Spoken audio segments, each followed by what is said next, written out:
$0,03005 est le prix actuel du Limo Coin Swap. Je suis présentement sur CoinMarketCap où le Limo Coin Swap est listé et c'est déjà donc une bonne nouvelle de savoir qu'un token dans lequel tu investis soit listé donc sur CoinMarketCap, sur CoinGecko. C'est une bonne nouvelle, ça veut dire qu'il y a déjà une petite marge quand même de confiance. S'il faut investir donc dans un token, c'est l'une des premières vérifications qu'il faut faire. Si le token en question est listé sur CoinMarketCap ou CoinGecko, et nous pouvons voir la courbe actuelle du Limo Coin Swap, c'est vraiment en chute. Hein. Au 8 décembre, ça faisait déjà quelque chose de 3,3 $ à peu près. Hein. Disons, oui, c'était même jusqu'à 4 $. Donc, entre-temps, c'est monté jusqu'à 7 $ même, hein, avant de commencer par redescendre. Voilà une chute drastique et ça ne continue de descendre, descendre. Voilà, il y a une journée, voilà comment un peu ça évolue. Hein. Il y a assez de chutes avec la crypto-monnaie. Bon, ça remonte la pente, ça remonte la pente. En tout cas, ce que nous savons, c'est aujourd'hui à 0,03003 $. Est-ce que vraiment c'est une crypto qui a de l'espoir? On va le voir ensemble.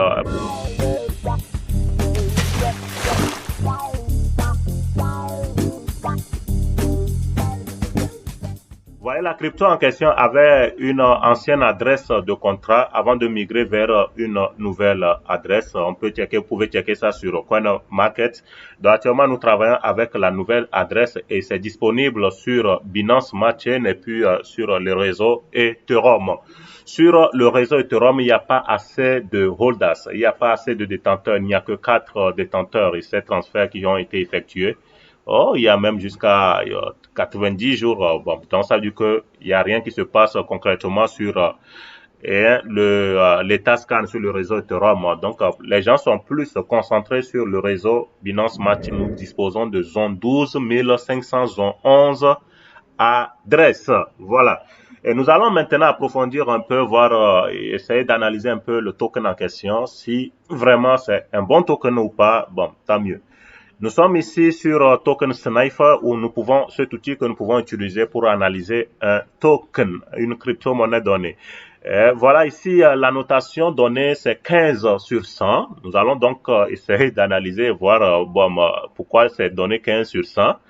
Ok, la première analyse est au niveau des transferts. Si ce token peut être vendu ou acheté, voilà, c'est possible et c'est bon, donc c'est ça qui est cool. Puis les frais de transaction aussi sont presque bas, donc en bas de 10%, ça veut dire que c'est cool avec ça. Donc au niveau du swap, du transfert, on lui donne 100%. Donc, c'est très cool. Maintenant, l'analyse au niveau du contrat. Bon, la source du contrat est vérifiée, donc c'est bon. Nous allons voir au niveau des similarités des contrats. S'il y a assez de similarités, donc des contrats, donc ce n'est pas bon aussi, ça réduit la qualité du token. Et nous voyons qu'il y a vraiment assez de similarités au niveau du contrat, dans l'adresse du contrat. C'est ce que nous voyons. Donc, il y a plein, il y a plus de 1, 2, 3, 4, 5, 6, 7, 8, 9, 10. Donc, bon, il y a plein de similarités comme ça jusqu'à 10. Or que ces crypto-données ont été classées scam. D'accord? Donc, quand des crypto-données comme ça sont classées scam et il y a un token, un nouveau token aussi, dont la source du code est apparentée à ça, donc immédiatement, ça réduit un peu la qualité, d'accord? Mais ça ne veut pas dire que c'est du scam, ok? Maintenant, le ownership aussi n'a pas été renoncé, le droit de propriété aussi n'a pas été totalement renoncé, donc ce qui fait que c'est mauvais aussi puisque le propriétaire à tout moment donc peut venir au niveau du code, il peut donc empêcher aux gens de vendre donc le token et changer aussi les frais du token comme il veut, d'accord? Il peut manipuler donc les frais quand il veut, comme il veut, ok? Mais je ne dis pas qu'il va le faire, hein, ok? Au niveau des holders, il faudrait que le propriétaire en question, le créateur, son adresse, son portefeuille doit contenir moins de 5% des avoirs du token. Et bon, c'est ce qui est. Et c'est très bien alors. Maintenant, il faudrait aussi que les autres détenteurs, hein, les autres détenteurs aussi, hein, soient en bas de 5%. Mais ici, on détecte qu'il y a donc un portefeuille qui détient plus de 5% des avoirs. Donc, s'il y a un portefeuille qui détient plus de 5% donc des avoirs comme ça, ce n'est pas bon, c'est très mal parce que la personne donnée à tout moment peut vendre ses tokens, ses avoirs. Si la personne vend ses avoirs, vous allez voir que ça va vraiment agir sur le prix. Et quand ça agit sur le prix, vous allez être en défaillance. Donc, ça va quasiment tuer le token. Bon, au niveau des liquidités, voilà, il y a des liquidités au niveau de PancakeSwap. Donc, ce qui est bien, ça veut dire que ça rassure les transferts. Voilà pourquoi les transferts, donc, tout se passe bien, assez bien. Donc, il n'y a pas de souci. Maintenant, est-ce qu'il y a le lock liquidity? Donc, il faudrait qu'il y ait assez de liquidité qui soit bloquée afin de donner une sécurité. Mais ici, on constate que ce n'est pas le cas. Il faudrait au moins jusqu'à 95%. Donc, ce n'est pas le cas. Et si ce n'est pas le cas, ça ne donne pas assez de sécurité, surtout aux gens qui investissent donc dans ce token-là, parce que à tout moment, il peut y avoir le rug pull. Donc, le rug pull, c'est tirer le tapis. Donc, imaginez, donc, d'un jour à l'autre, vous levez, et puis les liquidités sont diminuées, les liquidités diminuent, et quand ça diminue, vous êtes en danger, surtout au niveau de transfert des tokens. Et j'ai essayé de mener ma petite enquête pour savoir pourquoi les gens s'y intéressaient tellement à l'IA Plumol, pourquoi les gens aimaient tellement investir dans l'IA Plumol, pourquoi les gens investissent dans l'IA Plumol.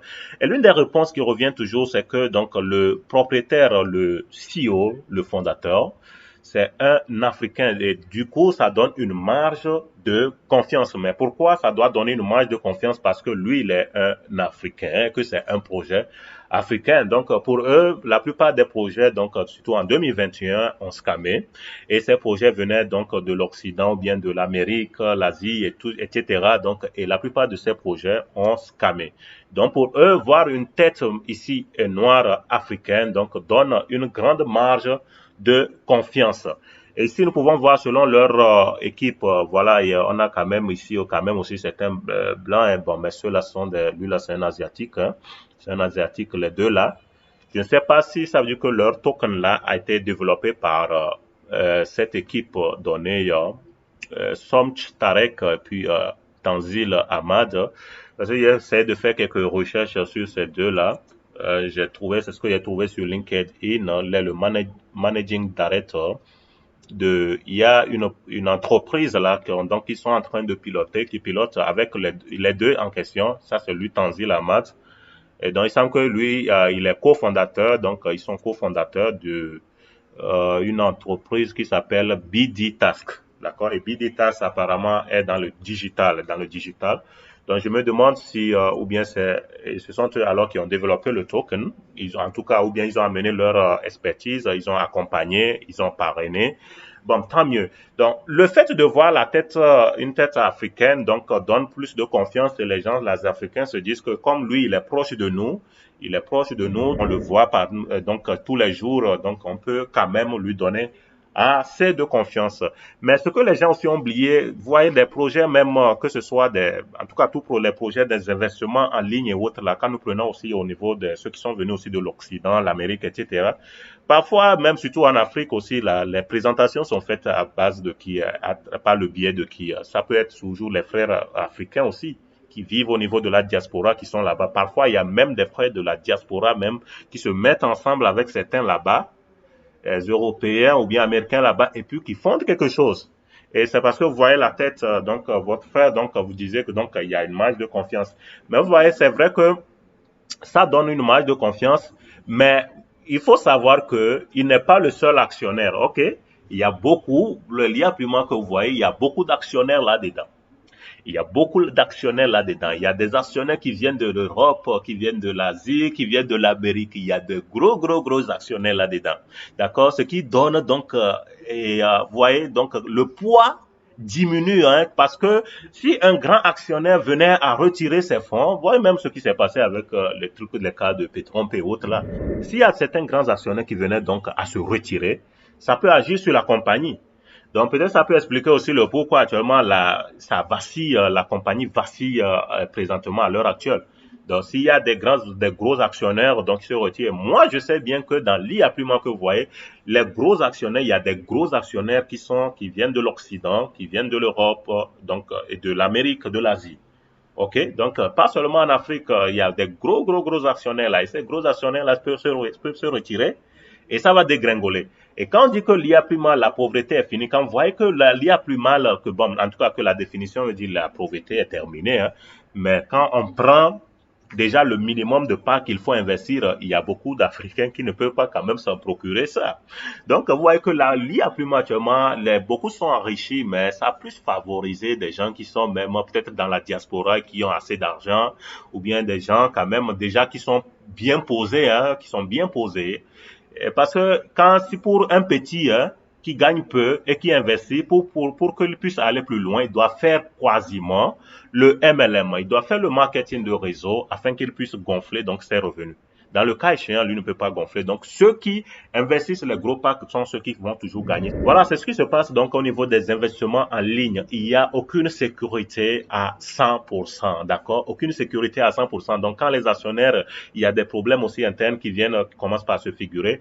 Et quand une compagnie commence par migrer avec des tokens, ils migrent et autres, là, etc. Donc, il faut savoir qu'avec moi, les expériences que j'ai eues avec les plateformes en ligne, il faut savoir que ça commence par aller mal, d'accord? Ça commence par aller mal. Et c'est pas parce que c'est un Africain qui est à la tête, donc ça ne va pas donc dégringoler, d'accord? C'est pas parce que c'est à cause d'un Africain, donc ça ne va pas dégringoler. Donc faites beaucoup attention, surtout les nouveaux qui veulent entrer. Il faut réfléchir vraiment, il faut assez réfléchir avant de pouvoir aller y investir. Si vous quand même le LIA Primal pour le LIA Primal 2, comme c'est une crypto-monnaie que les gens puissent peut-être aller investir, je peux aller peut-être faire le holding à payer cette crypto-monnaie donnée, payer un genre de crypto-monnaie, donc bon, me dire que je vais faire le holding. Mais quand je vois aussi que la plupart, on dit que pour assurer la sécurité des gens, surtout ceux qui investissent déjà dans l'IA Primal, et même si le limo descend en bas de 1 $, donc eux, ils peuvent revendre ça à 1 $. Ça veut dire que la compagnie prend ça en charge. Donc, et maintenant, qu'en est-il de ceux qui sont, donc, ils ne sont pas dans l'IA Prima, ils veulent aussi payer la crypto-monnaie donnée. Ils veulent juste faire le holding et puis revendre quand ça va, il y a des hausses de prix. Et il n'y a donc pas une grande sécurité avec eux. Ça veut dire quand c'est comme ça veut dire que c'est comme si c'était un token de chose security, pas un token de utility, d'accord? Quand ce n'est pas comme ça, il y a aussi un petit danger là-dedans. Okay, en conclusion, je ne dis pas que l'IA Primal, donc c'est un projet de scam, hein, d'accord? Je sais que le l'IA Primal était là depuis apparemment depuis 2017.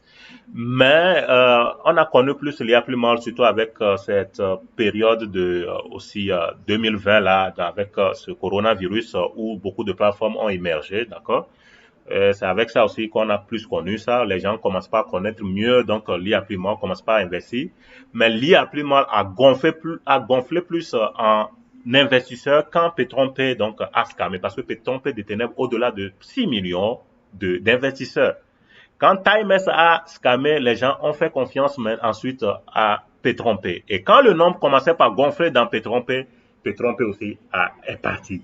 Donc voilà, donc maintenant, quand Petronpay est parti, beaucoup maintenant ont accouru maintenant vers le l'IA Pluma. L'IA Pluma a gonflé aussi. Quand c'est vers mai, il a gonflé encore. Si vous cherchez bien les statistiques, vous allez voir. Donc, a gonflé encore. Donc, quand c'est parti comme ça, donc les gens ont couru donc pour aller encore dans l'IA Pluma et autres là. Quand moi j'ai vu, donc c'est toujours les mêmes projets, des mêmes choses, les retours sur investissement. Quand c'est les retours sur investissement, ils font le trading pour pouvoir vous redonner dans votre argent. Et ils investissent dans le dans les crypto, dans les immobiliers, etc. Donc, ils font donc un retour. Donc, tout ça, là, c'est en danger. Donc, vous êtes ça, tu ne peux pas dormir pour avoir vraiment la paix du cœur parce que un jour, tu peux te lever comme ça et puis ton argent, donc, a écoulé. Ça rend un peu dangereux.